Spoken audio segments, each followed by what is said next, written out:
লাভপুরে হাতিয়া গ্রামে বোমা বিস্ফোরণের ঘটনায় মূল অভিযুক্তকে বাঁকুড়া থেকে গ্রেপ্তার করল লাভপুর থানার পুলিশ।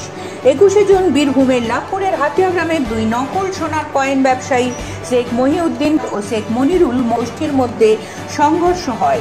দীর্ঘদিন ধরে শেখ মুরাদের গোষ্ঠীর লোকজন গ্রাম ছাড়া ছিল। তার লোকজন গ্রামে ঢোকার চেষ্টা করলে মনির শেখের লোকজন বাধা দিত। সেই সংঘর্ষ চরমে ওঠে 20 জুন দুপুর থেকে। সারা রাত ধরে চলে ব্যাপক পরিমাণে বোমাবাজি। তারপর 21 জুন সকালের দিকে বোমা বাঁধার সময় বোমা বিস্ফোরণ হয়ে মনির গোষ্ঠীর দুজনের মৃত্যু হয়। পরে আরও একজনের মৃত্যু হয়।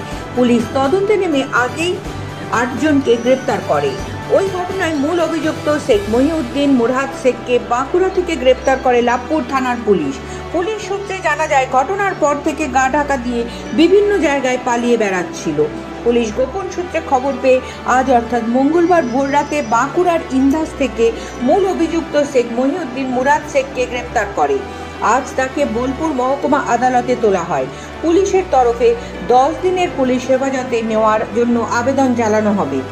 হাতিয়া গ্রামে বোমা বিস্ফোরণের ঘটনায় এখনো পর্যন্ত মোট 9 জনকে গ্রেপ্তার করে লাভপুর থানার police. Bureau report, Bolpur news.